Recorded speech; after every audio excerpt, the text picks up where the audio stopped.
Hoje eu quero abordar um assunto que demonstra, em muitos sentidos, né, a incongruência e a falta de planejamento estratégico ou de perspectivas de governos de extrema-direita, né? Porque essa semana o governo da Itália, da Giorgia Meloni, é um governo de extrema-direita lá na Itália, eles decidiram agora mudar as regras de cidadania italiana. Ou seja, anteriormente, né, você tinha um princípio, que é o do ius sanguinis, que é que descendentes italianos, não importando a geração que fosse, desde que você pudesse comprovar com documentação isso, né, e linha paterna principalmente, não havia limite para você poder solicitar a naturalização italiana. Então, assim, se você fosse tataraneto de um italiano, por via paterna, por exemplo, se você conseguisse reunir documentação, você, brasileiro, argentino, sei lá, qualquer cidadão de outro país, poderia solicitar a cidadania italiana.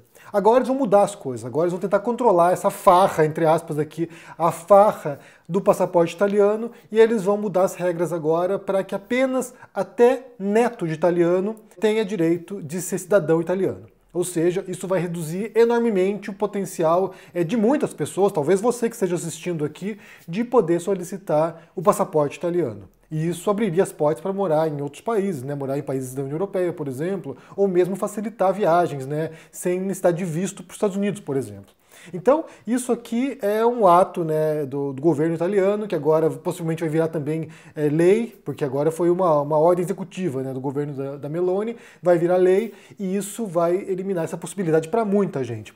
Estima-se atualmente que entre 60 e 80 milhões de pessoas no mundo teriam o direito de se tornarem cidadãs italianas pela lei anterior, pelas regras anteriores, ou seja, é muita gente. É claro que é um número exagerado, porque nem todo mundo vai solicitar isso, né? Porque assim, embora tenha o direito a muitas limitações, né? Assim, reunir documentação. Não é fácil fazer isso, né? Não é fácil fazer uma busca genealógica e encontrar o seu antepassado italiano de modo que você tenha lá comprovação documental de que você tem esse direito, ou tinha esse direito, porque agora não tem mais, né? De que tinha esse direito. Ou, por exemplo, custa caro. Em algumas circunstâncias, a pessoa tem que ir para a Itália para fazer o processo, porque se for fazer via consulado, é um processo interminável, são anos ou décadas para poder receber a cidadania. Então, assim, é algo complicado, não é tão simples assim. Então, assim, mesmo que a gente pense, né, hipoteticamente, que haveria milhões e milhões de pessoas com direito, né, no fim das contas, tem pessoas que nem querem, não se importam, não se interessam. Ou seja, há muitas circunstâncias para isso. Mas eu entendo que essa possibilidade era fundamental para muitas pessoas que queriam morar fora do Brasil, estudar em outros países, né? Eu estou aqui basicamente por isso, né? Então, assim, o meu filho, por exemplo, se ele é cidadão italiano hoje, é por causa desse direito, que foi um direito via a minha ex-mulher, mas é um direito de poder obter essa cidadania. Então, assim, muda drasticamente as regras. E aí, ao mesmo tempo, saiu uma reportagem ontem no La Nación, que é um jornal argentino, porque os mais impactados agora, nesse momento, são os argentinos, né? Já estão ferrados com o Milei, agora vão estar mais ferrados ainda, porque nem fugir do país para a Europa vão poder. E aí a manchete do La Nación é o seguinte, olha: a baixa de natalidade recorde agrava a crise demográfica na Itália, e publicam um dado surpreendente sobre os argentinos nacionalizados. Ou seja, aqui eles mostram que, na sequência, né, tem essa decisão do governo da Meloni, e na sequência sai um dado estatístico da Itália informando que o país está com uma queda de demografia. Ou seja, os italianos não têm filho mais, não têm filhos suficientes, né, para poder, equiparar as mortes no país. Há uma população idosa, muita gente já fora da idade de reprodução. Os italianos têm filhos cada vez mais tarde, a média etária aqui para ter filho, o primeiro filho é 33, 34 anos, ou seja, há uma mudança demográfica tremenda no país, e aí ao proibirem que descendentes possam solicitar o passaporte, que seria o caso, né, de brasileiros, por exemplo, descendente italiano, argentinos, descendente italiano, ao fazerem isso, o que eles estão abrindo brecha é para que a demografia no país se altere, para que os grupos de imigrantes majoritários, muitos deles nacionalizados italianos, como marroquinos, albaneses e romenos, comecem a ter mais filhos no país, e a demografia vai começar gradualmente a mudar, que é uma preocupação que eles têm aqui na Europa, né? Alguns países aqui eles têm uma preocupação, sabe, absurda, de que estão islamizando a Europa, né? Então, nesse caso, marroquinos e albaneses, né, estão islamizando a Europa. Na França, há uma preocupação tremenda em relação a isso, a Alemanha. Então, você tem, por um lado, nacionais do país, que seriam étnicos do país, né, os brancos desses países, que não querem ter filhos, que não querem se reproduzir, E, por outro lado, os imigrantes, que têm bastante filhos em alguns casos, né, que têm mais filhos do que a média dos nacionais, alguns desses imigrantes vão ter direito de se nacionalizar no país e essa decisão vai causar aquilo que eles têm medo, né? Ou seja, em vez de, sabe, trazer imigrantes italianos, nesse caso, né, na Itália, em vez de trazer imigrantes italianos, descendentes italianos do passado, eles vão ter agora uma população que vai crescentemente se tornar mais de imigrantes que eles não querem tanto assim. Então, assim, para você ver, como eu falei, a contradição da proposta que eles têm, né, do mundo que eles têm em mente e daquilo que eles realmente fazem. Eles querem um mundo de italianos brancos, descendentes italianos, e eles vão ter uma Itália de albaneses, de marroquinos e de romenos, basicamente, é isso, né? Aqui, como eu falei, é a visão deles, porque na prática, para mim, tanto faz, né? Se tem marroquinos, tem indianos, tem o que tem, para mim, tanto faz. Eu, como imigrante aqui, para mim, tudo bem. Mas aí demonstra, né, como eu falei, essa incongruência. Isso tem sinalizado uma tendência aqui na Europa, né? Então, assim, de direitos que foram estabelecidos para poder reparar, por exemplo, crimes históricos ou perseguições históricas e que eles revertem na sequência porque deu ruim. Dois casos que eu posso mencionar aqui que são semelhantes, que foram aqui na Espanha e em Portugal, que foi a decisão desses países de abrir, né, a nacionalidade para descendentes de judeus sefarditas. Os sefarditas eram os grupos de judeus que haviam aqui na Península Ibérica e eles foram perseguidos no século XV e XVI pela Inquisição. Então, assim, era proibido pela igreja, né, ser judeu. E aí a Inquisição perseguiu os sefarditas e milhares fugiram da Espanha e de Portugal. Milhares mesmo, dezenas de milhares. Muitos foram para a América Latina, muitos foram para o Brasil, alguns foram para a Palestina, outros foram para o norte da África, mas foi um êxodo de judeus sefarditas. E aí, na Espanha e Portugal, o que eles fizeram foi abrir uma lei, né, para poder descendentes de sefarditas solicitarem nacionalidade espanhola ou portuguesa. E eles fizeram isso e centenas de milhares de pessoas solicitaram esse direito. Então, sim, na Espanha eles abriram por pouquíssimo tempo, acho que foi 1 ano ou 2 anos, e fecharam porque eram muitos pedidos, eram centenas de milhares de pedidos, e eles ficaram desesperados e fecharam as portas, dizendo que estava sendo usado aí de maneira maliciosa. Porque se for pensar em termos de ascendência, né, o negócio é bizarro nesse caso aqui, porque assim, eu fui tentar esse tipo de processo em Portugal, porque eu fui fazer minha pesquisa genealógica, né, eu estava fazendo investigação genealógica, contei para vocês aqui, né, fazendo minha árvore genealógica, e nesse processo eu descobri que tinha uma antepassada minha que morreu em 1592, se não me engano, 96, morreu quase 5 séculos no passado, e essa antepassada era uma judia portuguesa, sefardita, que morreu no calabouço da Inquisição. Inclusive eu visitei lá onde era a ordem inquisitorial em Évora, que foi onde ela morreu. Então, a gente fala aqui de quantas gerações? 20 e poucas gerações no passado. Então, assim, para você poder mapear isso, né, poder identificar a sua, sabe, a árvore genealógica, poder encontrar os documentos para isso, né, para você comprovar que você é descendente de alguém que morreu 4, 5 séculos no passado, não é fácil, te asseguro que não é fácil. E aí, na Espanha eles fecharam o processo rapidamente, porque, como eu falei, muita gente solicitou, e em Portugal também houve uma demanda enorme de gente solicitando passaporte português, com base nessa lei. E aí houve alguns esquemas de corrupção, ali, alguns esquemas, algumas maracutaias lá, e aí eles mudaram as regras e agora ficou muito mais difícil. Então, assim, eu estava no processo de reunir documentação e solicitar lá o certificado junto com o Centro Judaico lá de Portugal, e aí mudou a regra e agora não tem como solicitar mais, porque agora endureceram bastante as regras para poder solicitar isso, né? Então, assim, dificultou. Abriram a comporta, muita gente foi atrás, e aí fecharam a comporta porque o negócio é do controle, né?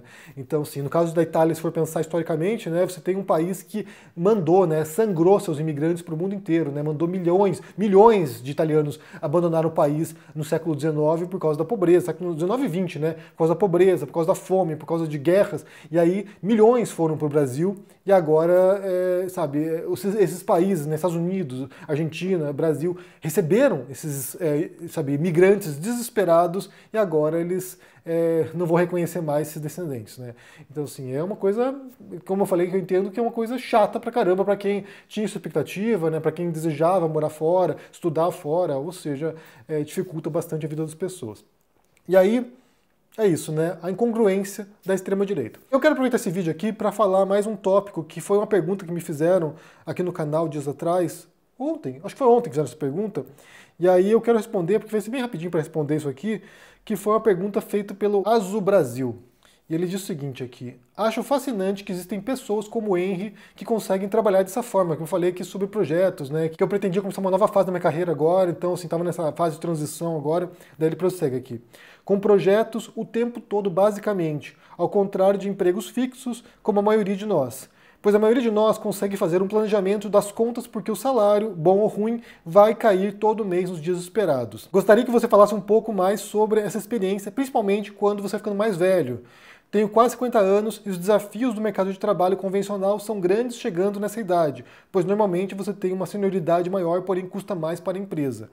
Como funciona isso no seu mundo? Fica cada vez mais fácil arrumar projetos nessa fase da sua vida?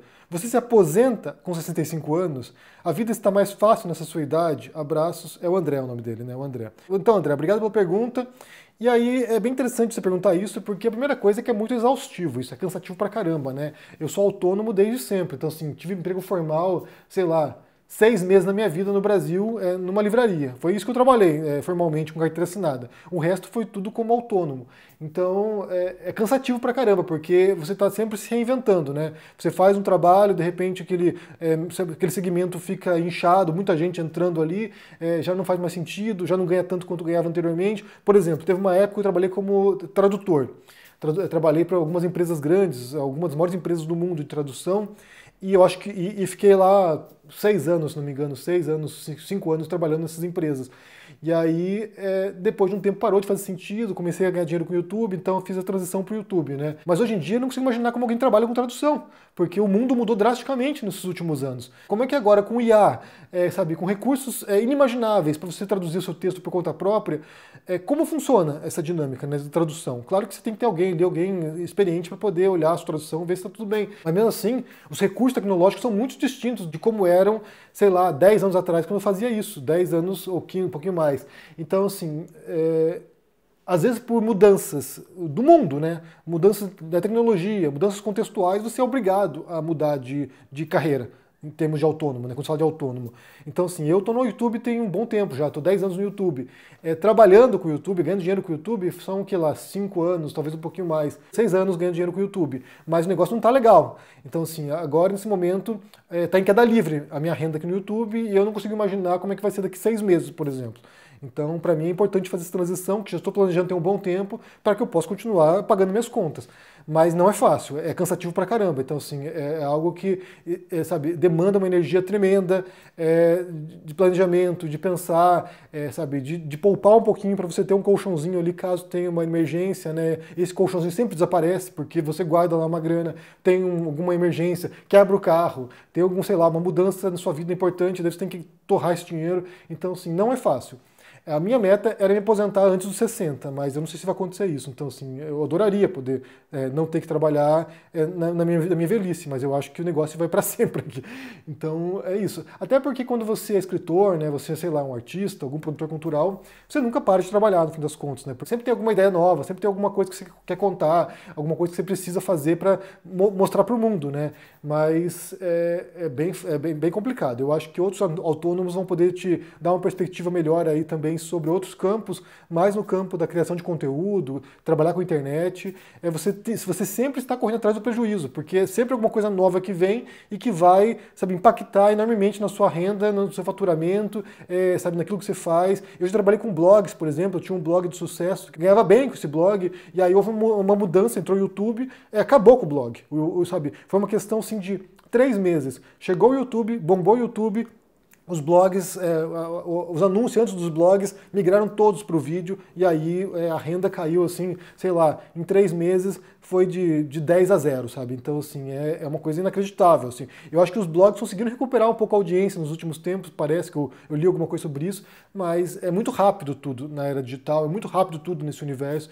Então, é isso, né? Então, assim, é uma coisa instável, não tem segurança nenhuma, se você ficar doente, não produz conteúdo, não ganha, não é fácil mesmo, mas ao mesmo tempo você paga imposto, né? Eu pago imposto, então, assim, pago lá o que seria equivalente ao INSS, então, assim, mas mesmo assim, para você obter esses benefícios depois, não sei como funciona também, porque eu nunca precisei.